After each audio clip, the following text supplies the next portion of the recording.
Hello po, magandang araw sa ating lahat. Ngayon, papakita ko naman kung paano install ang aming restaurant POS o para sa mga food business like ng milk tea o malalaking restaurant.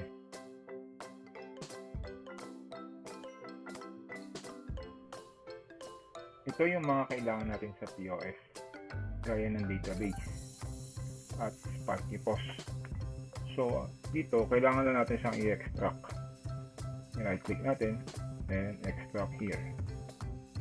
And ito na rin Zank Pos. Extract files na lang siya. So, kung extract na natin, meron na tayong folder at database. Kailangan natin itong i-restore. So, bago natin siya i-restore, gumawa muna tayo ng database na bago para sa Resto. So, i-click natin yung Windows at i-click natin yung Search. At hanapin natin yung SQL Server Management Studio. So, dito nakatype na yung password ko. Kailangan lang tayo mag-login sa localhost /SQL Express and then authentication niya, SQL Server Authentication. Login natin, SA and yung password nyo. I-click nyo natin yung connect. Gagawa muna tayo ng database. I-click natin yung databases. So, dito, ito yung ginawa natin ng nakaraan, PowerPos. Right-click ulit tayo sa databases. And then, new database. And then, type natin yan, Resto Pos 45. So, meron na tayong Resto Pos 45. I-click lang natin yung OK. Mag-create pa rin yun doon sa folder na ginawa natin sa Blvd at DB. So, ito siya ngayon. Yung dalawa. Yung MDF tsaka log. So, kung mayroon na tayo ngayong Resto Pos 45, i-restore na natin ngayon yung ating POS.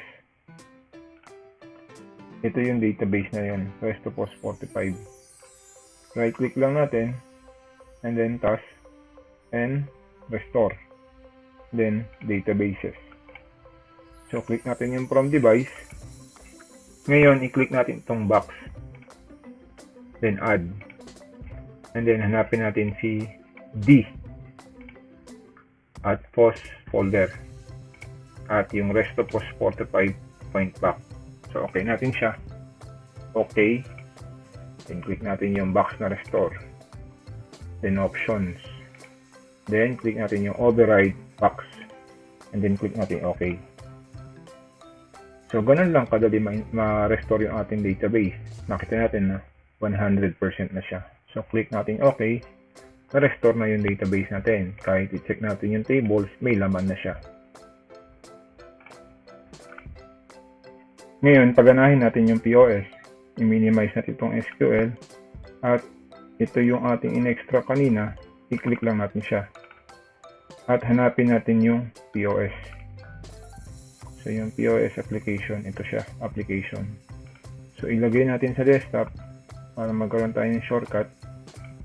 So, ayun na siya ngayon. Meron na tayong POS. So, double click lang natin siya ngayon.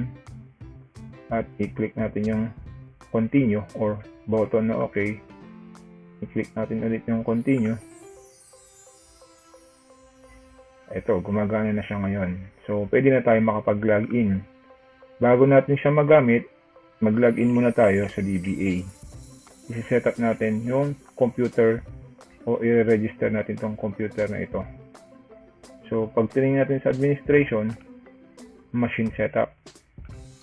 At i-refresh natin, wala pa rito yung ating computer name. I-press lang natin yung F12. Then, click natin yung button na get IP. Ito yung POS2 na computer name. Kopyahin natin siya ngayon. Then, click natin yung close. And then, click natin yung add na button. Then, dito natin i-paste yung POS2 o i-type natin. Type tayo ng machine ID na 00 at 00 ulit sa serial. Then, save. May lalabas na ganitong error. So, i-click lang natin OK. I-click lang natin yung save. And then, OK. So, click natin yun, no? So, pwede na natin magamit ngayon yung ating POS. I-close natin at mag-login tayo sa cashier. Ito yung number, kasi touchscreen based yung aming POS. So, pwede tayo dito mag-login ng cashier dito para sa mga admin. So, yung default namin ng aming password ng cashier, click lang natin yung button na 1, then enter.